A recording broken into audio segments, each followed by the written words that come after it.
bonsoir à tous selon le pays et l'heure à laquelle vous nous écoutez. Bienvenue dans El Una Copa, le podcast 100% Copa América de la rédaction de Lucarne Opposée. Comme toujours, chers amis, vous êtes les bienvenus pour interagir avec nous sur les réseaux sociaux, Facebook, Twitter et Instagram.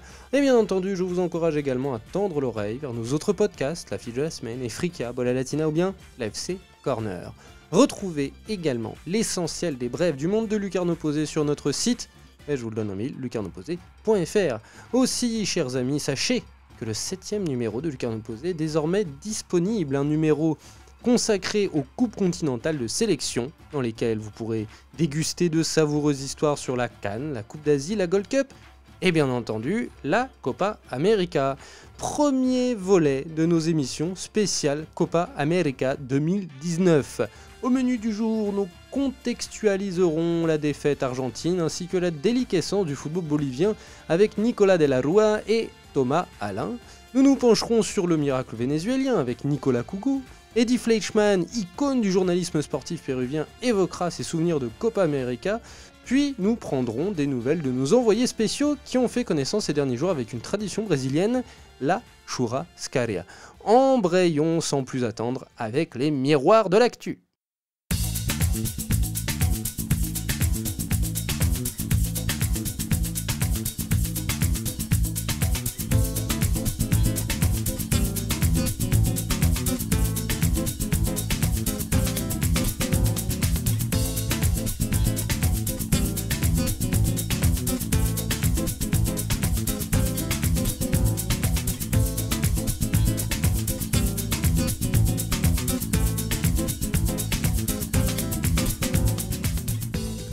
Commençons par la tonitruante défaite de l'Argentine, dont les mots seraient bien plus profonds qu'il n'y paraît. Pour en parler, accueillons Monsieur Concha Argentina, Nicolas de la Rúa. Bonjour Nico de la Rúa, pas Nico Kougou, comment vas-tu ? Très bien, et toi Simon ? Eh bah ça va très bien. Alors dis-moi, l'Argentine a raté son entrée dans la Copa América, j'ai presque envie de dire comme attendu, défaite 2-0 contre la Colombie. Si beaucoup s'attardent sur le sportif, bien évidemment, s'attardent sur Léo Messi, pour chercher les causes de ce premier faux pas, le contexte politique et les guerres intestines au sein du football argentin, de la fédération notamment, sont probablement les racines du mal, ou au moins une des racines du mal. Est-ce que tu peux nous expliquer ce qui se passe ? Ouais, je confirme. D'abord la défaite de l'Argentine qui était attendue, malheureusement. Hein, il n'y a pas eu de surprise, pas eu de miracle. Et oui, il n'y a pas que le côté sportif, il n'y a pas que le jeu proposé qui pose problème. Il y a vraiment, faut remonter un petit peu aux origines de tout ça. Et avec une fédération qui tâtonne et qui arrive pas à se projeter, qui arrive pas à mettre en place un projet. Il n'y a pas de dynamique qui se lance. Et depuis le début, même au tout début de l'élection de Chiquitapia, déjà c'était un grand sketch.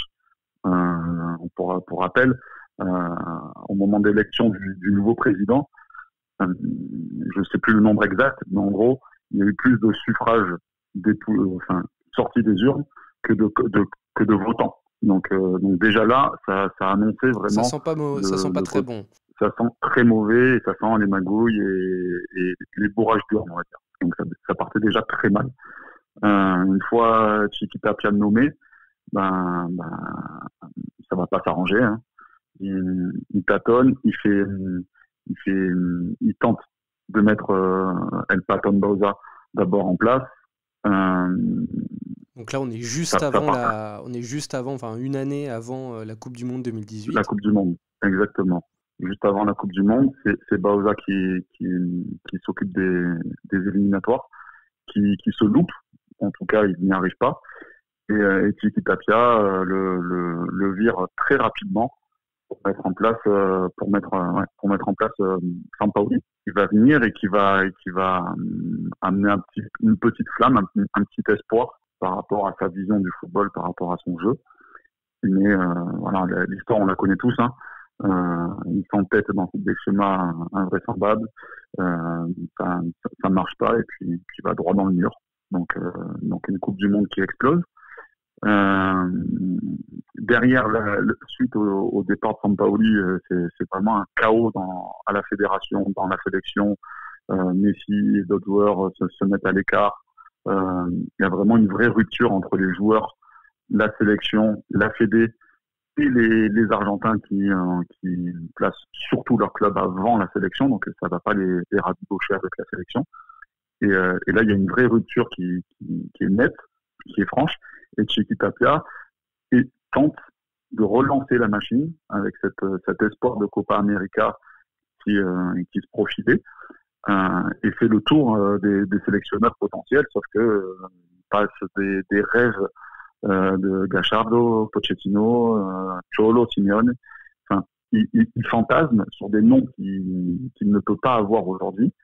Il va taper à la porte de certains anciens comme Gareca, comme Peckerman, comme Tata Martino, mais à chaque fois il se prend des refus parce que qui veut venir entraîner cette équipe, quoi. C'est un désastre devant lui. Un bourbier, ça fait peur. Ah oui, complètement, un bourbier, là. C'est pas loin d'être l'échec assuré pour ceux qui se lancent. Donc c'est compliqué d'accepter l'offre, même si la réputation de l'Argentine les intéresse et fait rêver. Donc Tapia, il se retrouve un peu coincé, et faute de mieux, mais vraiment, c'était même pas le troisième choix, c'est vraiment le 20e choix peut-être. Faute de mieux, il décide de confier la sélection à Lionel Scaloni, qui n'a aucune expérience, qui était l'entraîneur des U20, qui venait de gagner un tournoi en Espagne avec ses U20 à Valence, et qui est nommé directement entraîneur intérimaire de la sélection, mais avec le statut d'intérimaire.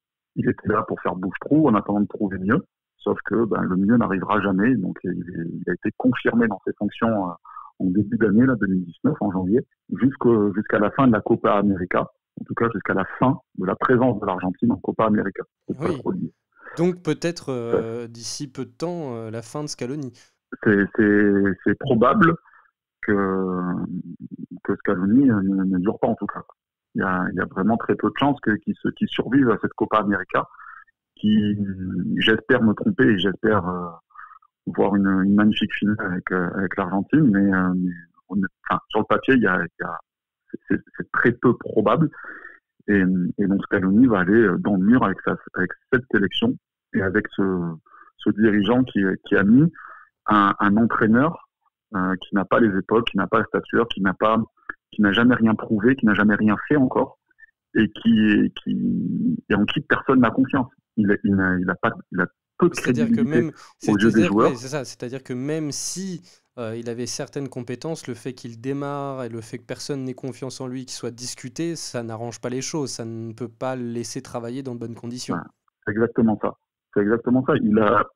Comment lui faire confiance, comment croire en son projet, alors qu'on continue de vendre l'idée qu'il est intérimaire, qu'il est là pour dépanner, on le met pas dans les meilleures dispositions pour tirer le maximum de cette équipe. Cette équipe, en plus, à qui on a enlevé Léo Messi, il s'est enlevé lui-même. On a construit, il a commencé à construire une équipe avec plus de jeunes, avec vraiment une reconstruction, un projet qui prenait pas mal de temps. Et au final, au bout de 3, 4, 5 mois, on décide, Lionel Messi décide de revenir, les anciens reviennent, les Di Maria, les Kun Agüero, et du coup, tout ce qu'il avait un petit peu essayé de faire avant, ça repart encore d'une page blanche parce qu'il faut tout reconstruire. Et comme il manque de crédit aux yeux des joueurs, des dirigeants, de la presse qui n'a aucune confiance en Scaloni et des Argentins en général, on lui a mis Menotti dans les pattes. Menotti qui est censé être le papa et qui veille là-dessus, qui est un peu l'autorité là-dedans. Donc César Luis Menotti, on l'appelle à nos auditeurs, qui est le sélectionneur vainqueur de la Coupe du Monde 86. Tout à fait. Donc c'est un poids sur ses épaules. Menotti, il fait les conférences de presse avec Scaloni. Il répond à certaines questions avant Scaloni. Comme est-ce que la Copa est un objectif pour l'Argentine, c'est Menotti qui répond non, c'est trop tôt, c'est pas notre objectif. Scaloni, on l'a même pas entendu s'exprimer là-dessus. La seule chose qu'on sait, c'est que s'il gagne la Copa América avec l'Argentine, il décide de plus entraîner après ça. Ça laisse quand même supposer qu'il n'a pas totalement confiance en son équipe. Visiblement pas. Il y croit moyen. D'accord, bon. Et juste pour terminer, tu as donc parlé de ce personnage, Menotti. On sait qu'il existe une guéguerre interne en Argentine entre les pro Menotti, les pro Bilardo, qui est lui l'entraîneur, enfin le sélectionneur de la sélection championne du monde, mais 78. Qu'est-ce que c'est rapidement cette guerre-là? Est-ce qu'elle existe encore? Alors oui, c'est deux façons de penser le football totalement différentes. Un football donc de Menotti qui est plus basé sur le jeu, sur le côté romantique du football, voilà, c'est plus cette vision-là.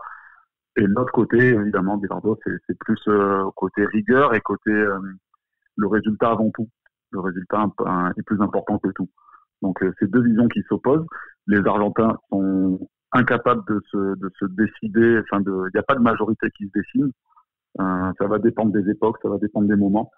Mais dans tout ça, il y a des Marcelo Cachardo, qui viennent se mettre au milieu et qui font un peu la synthèse de ces deux façons de jouer, avec un côté très joueur, très romantique, comme j'ai dit, et un côté quand même très pragmatique, où c'est par le jeu qu'on va avoir un résultat, mais si le jeu ne convient pas, je change toutes mes cartes et je continue, quoi. Donc c'est un petit côté d'adaptation qui facilite les choses. Mais oui, ces deux courants de pensée s'affrontent depuis toujours et continueront encore. Hein. D'accord.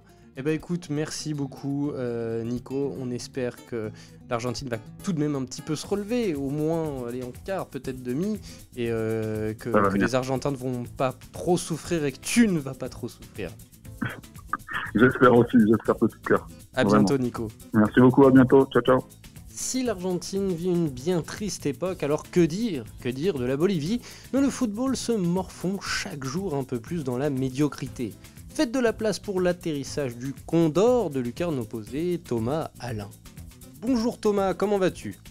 Bonjour Simon, j'espère que ça va et bonjour à tous les auditeurs de lucarne opposée. Alors Thomas, si la Bolivie a toujours eu du mal à se faire une place footballistique dans la famille latino, enfin plutôt une place parmi les cadors on va dire, la situation semble se dégrader d'année en année, reléguant même presque la Verde à la place du bonnet d'âne du continent, qui était jusque-là longtemps l'apanage du Venezuela. Comment tu peux analyser cette déliquescence du football bolivien? Exactement, ouais, je pense que aujourd'hui on remarque encore plus et davantage les mauvaises performances boliviennes, du fait que le Venezuela est en train de mûrir et de mettre son projet qu'il a démarré depuis une dizaine d'années sur pied. On est en train d'en voir les fruits aujourd'hui. Et en Bolivie, on est très loin d'avoir ce type de projet, ce type de processus auprès des jeunes, parce que rien que les clubs de division professionnelle n'ont pas, pour la grande majorité, d'équipes jeunes. Il n'existe pas de tournois nationaux en termes de catégorie inférieure. Donc à partir de là, c'est difficile de repérer des jeunes qui pourraient être intéressants, et c'est difficile de créer quelque chose qui aille dans le même sens. Mais pourtant, le football est une véritable passion comme partout sur le continent. En Bolivie, d'où est-ce que ça vient, ce problème de structuration? C'est vraiment un problème de mentalité. Au niveau des dirigeants, donc on parle de football professionnel en Bolivie, mais il y a quand même beaucoup d'histoires qui peuvent nous permettre d'avoir un doute sur ce thème professionnel. Il y a des salaires impayés dans beaucoup de clubs. Par exemple, l'autre fois, il y a un club de première division qui avait oublié de donner de l'eau à son adversaire. Il y a des petites histoires comme ça, il y en a des tonnes chaque week-end qui laissent penser qu'on est face à une ingérence totale au niveau des dirigeants. Et ce qui s'est passé avec la fédération, c'est qu'il y a de l'argent qui a un petit peu disparu, et il y a eu des histoires de corruption. Donc ce sont des choses vraiment qui font pas avancer le football bolivien. D'accord. Et est-ce que toi tu entrevois une sortie de crise, ou plutôt quelles seraient les solutions, ou par quoi pourrait passer une sortie de crise? J'aimerais être positif, mais dans un avenir immédiat, je vois pas de changement de mentalité. J'ai l'impression qu'on fonce droit au mur, et que la Bolivie va être le cancre du continent sud-américain pour encore de nombreuses années. Le problème, c'est que les clubs ne veulent pas forcément travailler ensemble et voient chacun leur propre intérêt. Donc, ils ont du mal vraiment à imaginer, créer, par exemple, un centre de formation pour utiliser les jeunes joueurs, Il y a quelques clubs comme Blooming, qui a 5 joueurs dans l'actuelle sélection, qui utilisent ce processus avec les jeunes, mais la grande majorité d'entre eux préfèrent aller chercher un joueur moyen en 2e ou 3e division argentine, plutôt que d'attendre un processus pour permettre à un jeune joueur bolivien d'arriver en 1re division. Donc là, on est vraiment dans une impasse, j'ai envie de dire. S'il n'y a pas de changement immédiat des mentalités, l'avenir du football bolivien va être encore compliqué pour de nombreuses années. D'accord, bah écoute, merci beaucoup Thomas, et on espère que la bande à Bejarano et compagnie essaiera de faire tant bien que, enfin de faire tant de son mieux pour être digne des Marco Etcheverry et compagnie. Merci beaucoup Thomas. Merci, à bientôt. Bon, tout ça est un petit peu morose, hein. Alors penchons-nous sur quelque chose d'un petit peu plus positif. Le miracle vénézuélien, dont le pays vit une crise majeure, mais dont le football n'a jamais été aussi prolifique. On retrouve le sourire donc avec El Jefe Nicolas Cougo. Bonjour Nico. Bonjour Simon. Alors, le football vénézuélien est probablement, comme les crocus au printemps, la seule chose qui perce la neige au Venezuela, la neige qui recouvre le pays depuis quelques années, puisque politiquement, économiquement, socialement, le pays est à feu et à sang, je crois qu'on peut le dire. Mais, paradoxalement, le football survit et survit très bien. Et c'est d'autant plus paradoxal que le football n'a jamais vraiment été le sport numéro 1 au Venezuela. Est-ce que tu peux nous expliquer ce qui se passe ? Ouais, ce qui se passe, c'est une conjonction de plusieurs facteurs. Alors tu l'as dit, hein, le climat, le contexte local est extrêmement particulier, et il se trouve que le football est aussi un moyen de sauver la jeunesse. En fait, concrètement, au Venezuela, il est l'un des moyens. C'est-à-dire que si tu regardes les chiffres de la criminalité au Venezuela qui explose depuis des années, les principales victimes sont des moins de 25 ans. Et donc forcément, il y a eu un système de, je sais pas si on peut parler de système de protection, mais il y a eu une mise en place générale d'un projet, je sais pas s'il est concerté au départ, mais qui a été en gros de sortir les jeunes de la rue, et notamment les jeunes qui tapent dans un ballon. Et donc, en fait, on a des systèmes qui se sont mis en place de réseaux de détection de certains jeunes, et on les isole, et les clubs sont rentrés dans la partie, la sélection est entrée dans la partie. C'est-à-dire que maintenant, dès qu'un gamin sait taper plus que taper dans un ballon, parce que quand même, c'est pas donné à n'importe qui, qu'il entre dans un centre de formation d'une équipe professionnelle, après avoir été détecté et passé par des petits centres avant, et ben il va être totalement pris en charge, il va être sorti de la rue, il va être mis dans les maisons. Enfin voilà, certains clubs comme le Caracas FC, alors c'est des clubs qui ont quand même, malgré le contexte, ont une certaine santé financière, parce qu'ils sont quand même appuyés. Voilà, par exemple, Caracas a un centre de formation, héberge ces jeunes, les garde avec lui dans son centre, les éduque, les forme au foot. Et parce que les clubs aussi ont compris que, c'est le cas dans beaucoup de pays, hein, c'est pareil, c'est le cas en Équateur par exemple, ont compris que s'ils veulent s'affranchir d'entrée d'argent extérieure, c'est-à-dire aller chercher des sponsors, aller chercher des mécènes, eh bien le meilleur moyen, c'est de vendre des joueurs de foot. Et donc, si on veut vendre des joueurs, il faut vendre des bons joueurs. Et d'ailleurs, tu le vois, hein, la sélection qui joue actuellement à la Copa América, il n'y en a pas beaucoup qui jouent au pays. Ils ont tous été très rapidement, entre guillemets, je vais employer le mot, c'est un peu bizarre quand on parle d'un humain, ils ont été exportés vers des pays étrangers. Donc c'est un système qui fonctionne. Ça marche au niveau des clubs et ça marche aussi au niveau de la sélection avec Dudamel qui lui a tout changé, et ça c'est le deuxième état de la fusée qui explique la santé de la sélection nationale par exemple. D'accord, mais ça c'est donc une explication sportive, un peu opportuniste aussi ma foi, et sociale. Par contre, ça ne change pas le fait que le football n'était pas forcément le sport numéro 1 au Venezuela, c'était le baseball pendant... historiquement, ma foi, et que pour créer une jeunesse flamboyante au niveau football, il faut que ces jeunes soient passionnés, il faut que ça brasse du monde. Alors d'où elle surgit cette nouvelle passion ? Alors je t'avoue que je sais pas trop au niveau des gamins. Je sais pas si les gamins jouent plus au baseball qu'au foot. J'aurais tendance à te dire que, tu vois, parce qu'il y a quand même beaucoup de pays. si je fais l'analogie avec d'autres pays, alors je me trompe peut-être hein, sur le Venezuela pour le coup, des pays où le foot n'est pas le sport numéro un, chez les enfants, généralement, c'est le sport numéro un. C'est-à-dire que la première chose que font les gamins, c'est de taper dans un ballon parce que c'est le plus simple aussi. Donc après, c'est vrai que tu l'as dit et que voilà, on en a déjà parlé sur Hello dans d'anciens podcasts. C'est le baseball qui a la faveur des médias, on va dire, et des passions plutôt. Mais le football grappille quand même. Le football grappille et c'est vrai que tu vois, par exemple, ces dernières années, avec des générations de jeunes footballeurs talentueux, bien formés surtout, parce que c'est aussi ça. C'est-à-dire qu'il y a toujours eu des joueurs de football au Venezuela, il y a toujours eu des jeunes qui jouent au football.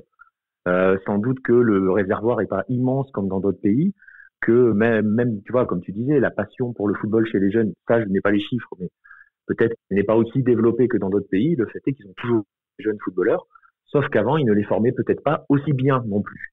Donc, c'est tout un ensemble de choses, hein. C'est-à-dire que la passion ne suffit pas si tu veux former de bons footballeurs. Il faut qu'ils soient, voilà, il faut savoir fabriquer, entre guillemets, un footballeur professionnel. Et ça, le Venezuela sait le faire. Et les récents résultats, je pense, aident aussi. On voit, hein, je crois que la popularité du football est en train de grimper un petit peu. Au Venezuela, elle est loin du baseball, mais ça grimpe un peu quand même. Donc, c'est à cette génération-là, j'ai envie de te dire, de lui faire franchir un palier. D'accord, cette génération-là. Il y a des noms que vous connaîtrez déjà si vous n'êtes pas trop initié au football sud-américain, avec Salomon Rondon par exemple. Juan Arango, même s'il n'est pas là cette année, Thomas Rincon, bien sûr, qui on a d'autres pour les anciens et pour les habitués de Lucarne Opposé. Il y a les Soteldo, les Joseph Martinez et bien sûr le gardien, la folie, Wilken. La folie pure, j'arrive pas à prononcer son prénom. Wilker. Ouais. Wilker, ça fait un peu nordiste. Wilker Farinez. Wilker. Ouais, bon, ils ont toujours des prénoms un peu bizarres au Venezuela. Farinez, qui est tout simplement brillant comme gardien. Eh bien, merci Nico. On se retrouve très vite. Je t'en prie. Partons maintenant pour Lima, où nous attend un monument du journalisme sportif péruvien, Eddie Fleischmann, qui a gentiment accepté de nous partager ses souvenirs de Copa.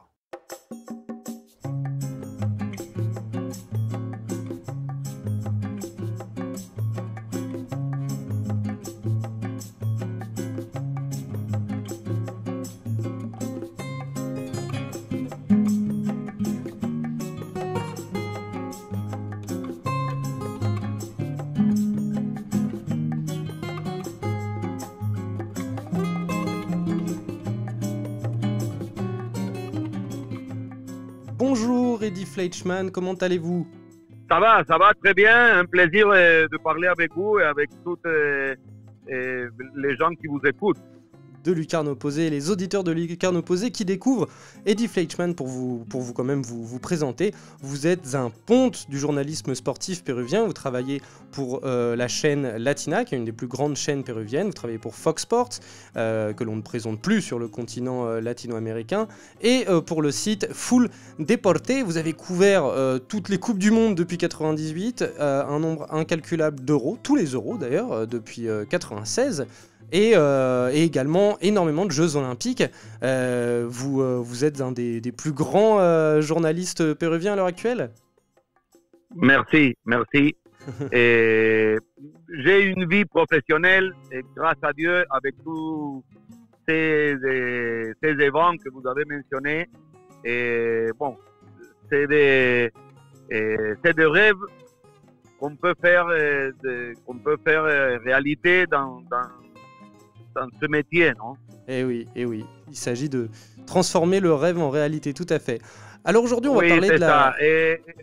Moi je suis passionné de football et des sports dès que j'avais 7 ou 8 ans. Alors pour moi, c'est pas travailler, c'est vivre. C'est vivre de votre passion. Et bien justement, vous parlez d'enfance. Nous aujourd'hui, on va parler de Copa América. À quand remontent vos premiers souvenirs de Copa América ? Bon, le premier souvenir est de la Copa América 1975. Et quand le Pérou a été champion, justement. Moi, j'avais 9 ans, mais je me rappelle très bien de l'équipe péruvienne L'entraîneur était Marcos Calderón, le même entraîneur qui a amené la sélection péruvienne à la Coupe du Monde d'Argentine en 78. Et les joueurs étaient presque les mêmes. Il y avait quelques différents, mais cette fois-ci, cette fois-là, l'équipe péruvienne avait fait match nul contre le Chili, là-bas en Santiago. Après, ils ont battu la Bolivie en Oruro, plus de 4000 mètres sur le niveau du mer, et 1-0.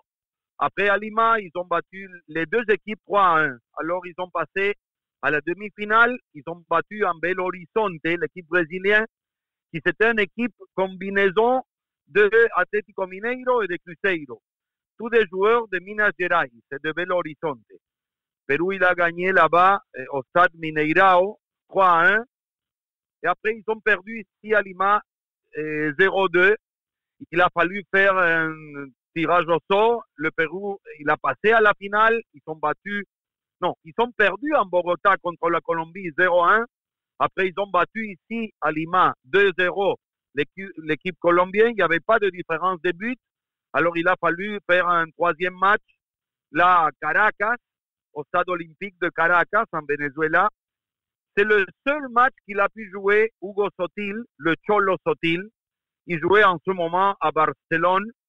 Il est venu pour la finale. Il a fait le but pour le titre. 1-0 pour le Pérou. Et tu peux comprendre, et les gens qui m'écoutent peuvent comprendre que pour moi, à 9 ans, voir l'équipe péruvienne championne de la Copa América, c'était commencer avec le pied droit et me transformer en un passionné de la sélection péruvienne. Oui, c'est vraiment ce succès du Pérou, de la Blanquirroja qui a fait démarrer votre passion pour le football? Oui, peut-être. Moi, j'ai commencé à avoir la passion pour le football en 1974, à la Coupe du Monde de l'Allemagne et à la RFA, où ils ont apparu les Hollandais. L'orange mécanique. Tout le monde parlait de l'orange mécanique. J'ai commencé à voir l'orange mécanique, mais en blanc et noir. Il n'y avait pas de télévision en couleur. Mais j'ai été amoureux de l'équipe hollandaise, de Johan Cruyff, de Neskens, de Riesbergen, de Krol, de John Bloyd au but. Et alors, je me fais passionné du football d'abord. Et après, de la sélection péruvienne, quand ils ont été champions en 75. Et après ce succès de 75, quelle autre Copa América du Pérou ou d'ailleurs d'une autre sélection vous a marqué par la suite? Je me rappelle de toutes. En 79, ils ont passé directement à la demi-finale parce qu'ils étaient les champions. Mais ils ont perdu contre le Chili. En 83, ils ont passé à la demi-finale, mais ils ont perdu contre l'Uruguay. Et après, je me rappelle beaucoup de cette Copa América d'Argentine en 87. Parce que en 85, ils ont joué Pérou et l'Argentine pour passer au Mexique 86 à la Coupe du Monde. Et cette fois-là, l'entraîneur Roberto Chale, il a décidé d'envoyer Luis Reina pour faire un marquage personnel sur Maradona. Il a fallu des fois, il repasse le règlement, la loi, mais le Pérou, il a battu 1-0 l'Argentine ici. Ils ont fait match nul 2-2 là-bas à Buenos Aires et les Argentins, ils sont passés à la Coupe du Monde du Mexique par 9 minutes. Mais il y avait beaucoup de critiques pour Luis Reina.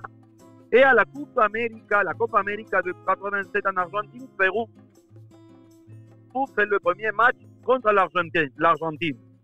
Et Luis Reina était dans l'équipe péruvienne, Maradona dans l'équipe argentine, mais il n'y avait pas un marquage personnel comme la première fois. Et Maradona, il a marqué le but argentin, et Luis Reina, il a marqué le but péruvien. Ils ont fait match nul 1-1. Mais dans cette coupe-là, Pérou, il est resté à la première phase du tournoi. Ils n'ont pas passé à la demi-finale, à deuxième tour. Et après, je me rappelle très bien de la Copa América ici au Pérou, en 2004. Oui, exact. les Brésiliens, ils ont fait match nul à la finale contre les Argentins, 2-2. Et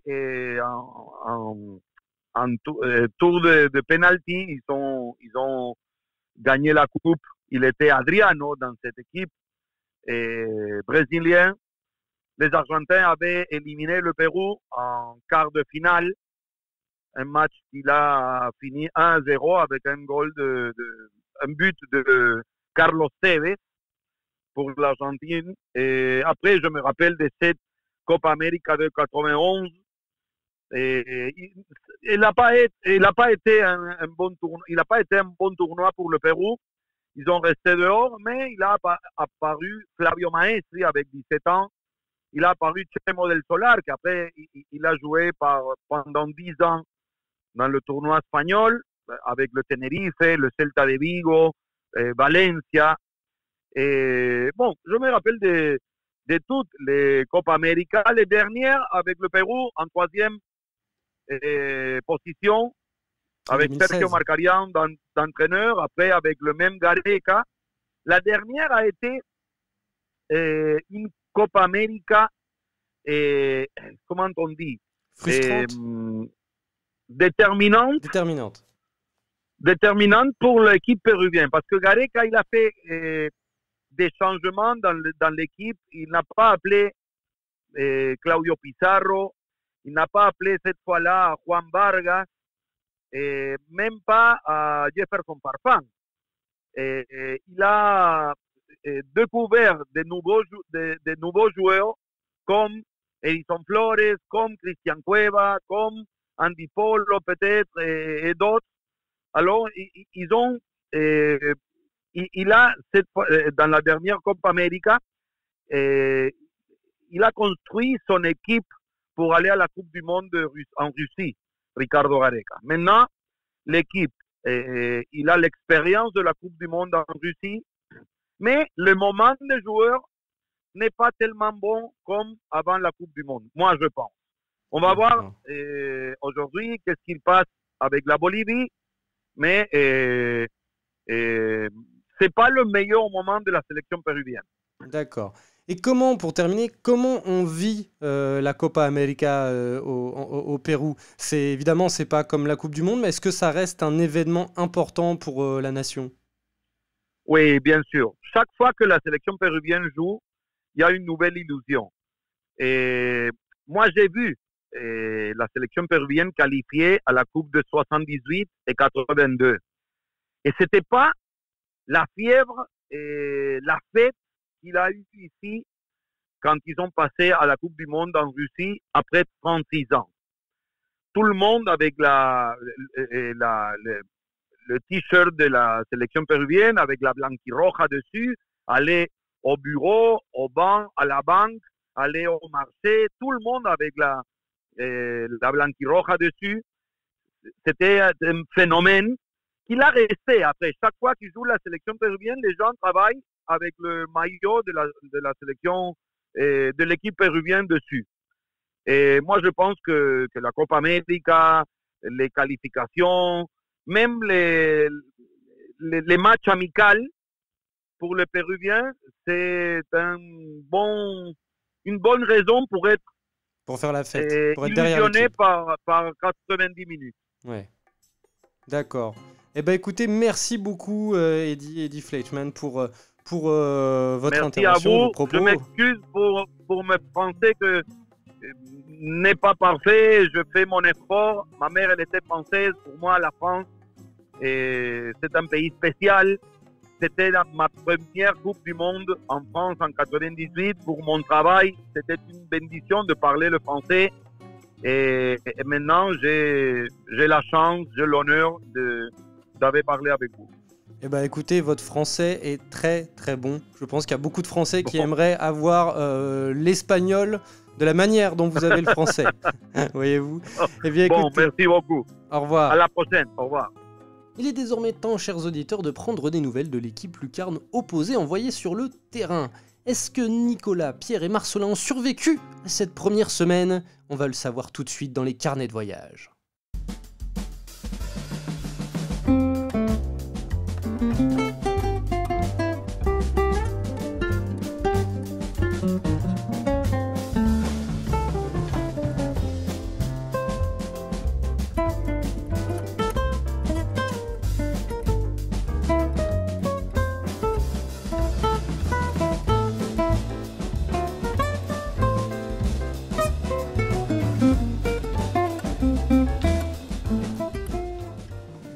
Bonjour les amis, on rejoint donc nos amis, notre équipe Lucarne Opposée, nos missionnaires envoyés dans le Nouveau Monde. Mon Dieu, c'est un peu colonialiste comme discours. Comment ça va, Nicolas Cougo? Eh ben, écoute, ça va très bien, Simon. Et comment Ça va très très bien. Comment va Pierre Gerbeau? Bah très bien, Simon. Et toi? Ben oui, ça va. Et comme moi je suis pas avec vous, voilà ce qui va pas, mais sinon ça va. Et comment va Marcelin Chamoin? Moyennement, du coup, c'est peu enthousiasmé par ma vie. Ouais. Alors, messieurs, ça va faire du coup une petite semaine que vous êtes, pour certains, puisque Marcelin est arrivé dimanche, que vous êtes arrivés au Brésil. Marcelin connaissait déjà, Nicolas découvre, il me semble que Pierre aussi. Quelles sont vos premières impressions sur le Brésil, tout simplement? Écoute, si on parle du pays en lui-même, de ce qu'on a vu, pour l'instant, on a vu Sao Paulo. Donc, écoute, c'est plutôt sympa. On a eu chaud au début. Pierre te dira le contraire, mais c'est pas grave. Je suis mort pendant 3 jours tellement il faisait chaud. Mais voilà. Et après, en termes de, bon, on va reparler, je pense, d'atmosphère footballistique, c'est très très particulier. C'est très très particulier. Vous partagez ce sentiment-là, Pierre et Marcelin? Et ouais, totalement. Sur le football, en fait, il n'y a pas d'ambiance. Même dans la ville, c'est totalement mort. Quand on a fait le Morumbi pour le Brésil-Bolivie, on a dû attendre d'arriver à 500 mètres, entre 500 mètres et 1 kilomètre avant de voir des drapeaux, des maillots.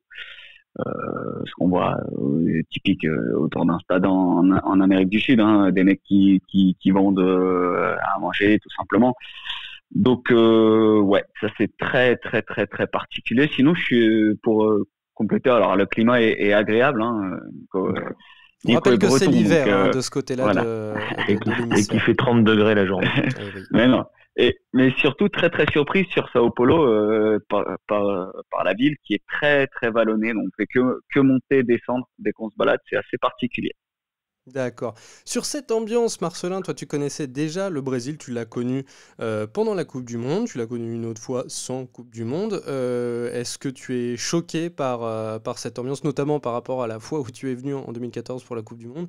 Et est-ce que toi qui connais quand même très bien du coup le pays, qui a fait, s'il te plaît, des conférences cahiers du football, le festival La Lucarne avec Jérôme Lata, pour parler de Jair Bolsonaro, de sociologie du Brésil, est-ce que tu saurais nous expliquer pourquoi cette ambiance est aussi mitigée? C'est vrai que c'est très bizarre l'ambiance qu'il y a ici. Je pense qu'à Rio, c'est à peu près la même chose. Hier, il y avait quand même un match et on a vu un seul maillot brésilien dans la rue. Ouais, par rapport à 2014, ça n'a absolument rien à voir. Là, il y avait des drapeaux partout dans les rues étaient décorées. Donc ouais, le contraste est assez saisissant.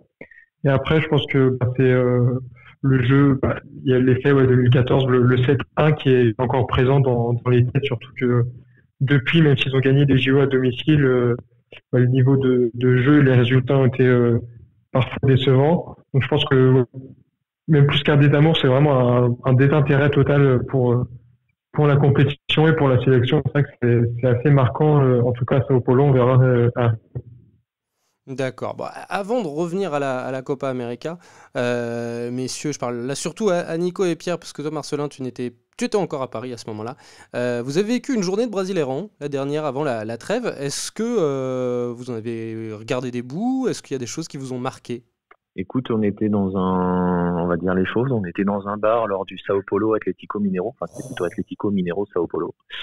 Donc on a vu un peu de loin, on n'a pas trop vécu le Brasileiran. On est arrivé mercredi soir, je sais que Palmeiras jouait le lendemain. Je t'avoue que j'ai une petite hésitation à me dire tiens, si j'allais peut-être y faire un tour. Mais bon voilà. Mais sinon, écoute, c'est pareil, on n'a pas tant ressenti d'atmosphère. Bon après c'est pareil, hein. On était dans un quartier de Sao Paulo, tu connais la ville, c'est immense, donc si t'es pas dans un coin où ça joue, tu le sens pas forcément. Et donc voilà, non. Après, je pense qu'on était dans un bar pour Atlético Mineiro Sao Paulo, mais les gens regardaient pas vraiment. En plus, il y avait un concert et tout, donc ça regardait. D'accord, t'as ressenti la même chose, Pierre? Confirme. C'était voilà, avec ils regardaient éventuellement avec un œil bovin. Ouais, c'est ça. Et puis c'était Sao Paulo, donc voilà. Oula, qu'est-ce que tu veux dire par là? Pas forcément l'équipe. C'était pas forcément l'équipe la plus qui draine. Au niveau de la popularité, de comment dirais-je, pas forcément de la popularité, je cherche mon mot, de l'effervescence populaire. C'est peut-être pas forcément l'équipe qui a la hinchada, si je parle à l'Argentine, la plus chaude, quoi. C'est quelque chose que tu as, parce que c'est pour avoir vécu à São Paulo et connaître assez bien le contexte des équipes paulistas, c'est tout à fait vrai. C'est quelque chose que tu savais, c'est quelque chose que tu as ressenti un peu sur place, que São Paulo, c'était un peu l'équipe Monaco. Écoute, alors très franchement, je ne savais pas vraiment, pas à ce point-là. Pareil pour le Morumbi et le phénotype particulier des spectateurs du Morumbi, c'est-à-dire des blancs, concrètement. Ouais. Je t'avoue que pour le Morumbi, je ne savais pas que c'était à ce point, à ce point cloisonné dans les castes. Donc c'est une chose que j'ai plus ou moins, à titre personnel, que j'ai bien découvert. Ouais. Après, tu as vu un match de la Seleção au Morumbi. C'est le cliché sur les torcédors, les supporters de São Paulo, qui est un petit peu vrai, mais il n'est pas aussi vrai que ce que tu as vu pour le public de la Seleção, qui en effet est blanc. Est totalement blanc. Mais tu vois, tout le monde nous disait il aurait fallu le faire à l'Arena Corinthians, c'est là où vous auriez vu de l'effervescence. Déjà, oui, peut-être un peu plus. Ouais, et d'ailleurs, Simon, pour rebondir, une scène qui s'est passée au Morumbi pour le match d'ouverture, c'est que Bolsonaro était au stade, évidemment, et à la mi-temps, il est descendu au bord du terrain, et les supporters, en tout cas ceux qui étaient à côté de nous, se sont levés, l'ont salué et chanté. Alors je vais pas mentir, je ne parle pas portugais, donc ils chantaient président, et voilà. Et ça, l'Arena Corinthians, par exemple, je suis pas certain qu'il serait allé le faire, ou au moins il l'aurait peut-être pas fait comme ça. Peut-être. Enfin, dans le sens où je vois ce que tu veux dire, dans le sens où le Corinthians est plus marqué à gauche, plus marqué populaire. Après, il y a quand même 45% du pays qui a voté pour Bolsonaro au premier tour. Oui, ça veut dire ce que ça veut dire. Donc, même les couches populaires... Oui, il a attaqué sur plusieurs aspects, donc il a touché plusieurs couches. Exactement. Je pense que Marcelin ne me contredira pas là-dessus. Non, je suis d'accord. Je pense que aussi à l'Arena Corinthians, il aurait pu recevoir un accueil, comme on a pu le voir du coup au Morumbi, quoi. Encore une fois, avant de revenir à la Copa América et au match Brésil-Bolivie, encore une autre compétition, puisque vous y êtes. Il y a la Coupe du Monde féminine en ce moment, et les Brésiliennes jouent. Elles sont assurées d'être qualifiées pour les huitièmes de finale à la faveur d'une meilleure troisième place. Est-ce que les Brésiliens ont un œil dessus? Est-ce que c'est pareil? C'est le zéro total? Non, c'est plus qu'un œil. Ils ne parlent que de ça. C'est vrai? Donc, oui, il y a que les filles. Très, très honnêtement, les garçons n'ont aucune place. Hier, on se rendait justement dans un bar on s'était dit, on va aller vivre un petit peu un match de la Seleção dans un bar. Et sur le trajet, l'équipe féminine jouait. On a entendu les cris sur le but de Marta. Quand le Brésil homme a joué le soir dans le bar. Il y a eu 3 buts finalement, ils ont été refusés, mais si tu veux, sur le coup, ils n'ont même pas été célébrés. Et pour te dire, le seul moment où il y a eu des applaudissements dans le bar, c'est quand à la mi-temps, ils ont montré le but de Marta. D'accord. Donc c'est assez impressionnant. Ouais. C'est étonnant. Donc c'est vraiment les filles, et ça ne parle que des filles. C'est étonnant parce que déjà lors des JO 2016, alors que les gars avaient été au bout et que les filles avaient été éliminées en quart de finale, les filles avaient bénéficié d'une plus grande cote de popularité que les garçons. Et comment vous le voyez aussi sur les unes, sur les journaux, qu'est-ce que vous voyez dans les kiosques? C'est plutôt football féminin? Je peux laisser répondre Marcelin là-dessus. Oui. C'est quasiment que les filles qui sont en première page, et il y a parfois un titre sur les garçons, et sur la foulée de Sao Paulo par exemple, il n'y avait aucune ligne sur Brésil. Ça parlait juste de Toy Story 4, mais il n'y avait absolument rien sur les garçons. D'accord, dis donc. C'est plutôt... c'est dommage pour Lucarno Posé et la Copa América, mais c'est plutôt satisfaisant pour le football féminin, en fin de compte. Donc, c'est quand même très, très violent pour les mecs. Oui. Bon. Vous étiez présent, d'ailleurs, on y vient, vous étiez présent au Morumbi lors du match d'ouverture, donc le Brésil-Bolivie, et comme vous l'avez dit, l'ambiance n'était pas... voilà, vous n'avez pas été emballé du tout par l'ambiance. Comment vous la décririez ? Froide. C'était froid. L'hymne a été très très bien chanté. Bon, voilà. Là, il n'y a pas de souci. Donc tu te dis, voilà. Après, on sait très bien que les sélections, c'est toujours un contexte particulier. C'est valable pour n'importe quel pays. Même l'Argentine, les hinchadas argentines, elles ont beau chanter, c'est pas aussi chaud qu'un match de club. Mais pendant le match, il n'y a rien eu. Il y a eu une tentative de hola à un moment, mais c'était très très moyen. Il y a eu une énorme bronca à la mi-temps parce qu'il y avait 0-0 et que c'était pas convaincant. Et les buts n'ont pas forcément transcendé les foules. Ils ont été fêtés, c'est-à-dire applaudis, acclamés. Mais derrière, ça n'a pas généré d'enthousiasme démesuré. En fait, c'est vraiment le mot qui... Ouais, s'il y a un mot à retenir, c'est il n'y a pas d'enthousiasme autour de cette sélection. Donc, il y a une espèce de tristesse générale. Mais même sur la sélection, tu la sens hier. Tu vois les joueurs hier, c'est assez triste. Ils ont l'air assez tristes. Donc, il y a une espèce de morosité ambiante assez particulière qu'il n'y a pas avec les sélections étrangères. On va aller voir la Colombie tout à l'heure. Voilà, là, je pense qu'on va rentrer dans la Copa América. On espère, les gars, on espère, parce que pour l'instant, on est comme tu le dis, c'est plutôt morose comme discours. Et morosité, oui, c'est un petit peu ce qui touche le pays depuis quelques années maintenant. Je suis assez bien, enfin, je l'ai vécu, donc je sais, et j'ai vu le pays tomber dans la morosité. C'est assez spécial, surtout pour un pays qui a un caractère et une tradition aussi colorée et festive que le Brésil. Pour terminer, messieurs, chacun votre tour, ma foi. Allez, en un mot. Comment vous qualifiez... Mon Dieu, j'arrive pas à le conjuguer ce verbe. Qualifieriez votre début de séjour Copa América Brasil Lucarne Opposé 2019. Eh ben, écoute, comment je le qualifierais un peu mitigé sur l'aspect footballistique, absolument pas sur l'aspect vie de tous les jours. Donc c'est plutôt, la ville est plutôt sympa. On est plutôt bien. Donc voilà. Après sur le strict plan footballistique et ambiance, pour l'instant c'est un peu mitigé. Pas la sensation d'être vraiment en train de suivre une Copa América. Et pour moi bipolaire parce que l'ambiance autour de la Copa América est très très froide. Il n'y a aucune ambiance, mais par contre on est bien reçu, la ville est agréable et surtout on mange bien au Brésil. On a découvert la churrascaria et on mange très bien. Vous avez été dans un fogo de chão? Non. Je sais pas comment ça s'appelle, mais on a été dans un endroit où ils nous servaient de la viande et à volonté, donc c'était une expérience. Voilà. C'est le principe de la churrascaria. Tu payes le tarif pour avoir de la viande. Parce que Fogo do Chão, on va pas faire de pub, mais ça, c'est une chaîne un peu de luxe. Et je sais pas, je me souviens pas du nom du restaurant, mais je me souviens que c'était très bon. Et donc ça, c'est pour ça on mange très très bien. Je vous conseille. Si vous venez au Brésil un jour, allez dans une churrascaria. Et toi Marcelin, pour ce 3e séjour, comment ça démarre? Du coup, un peu déçu par l'ambiance générale dans la ville. C'est vrai qu'on n'a pas l'impression de vivre une compétition à domicile, surtout par rapport à l'expérience 2014 où c'était complètement différent.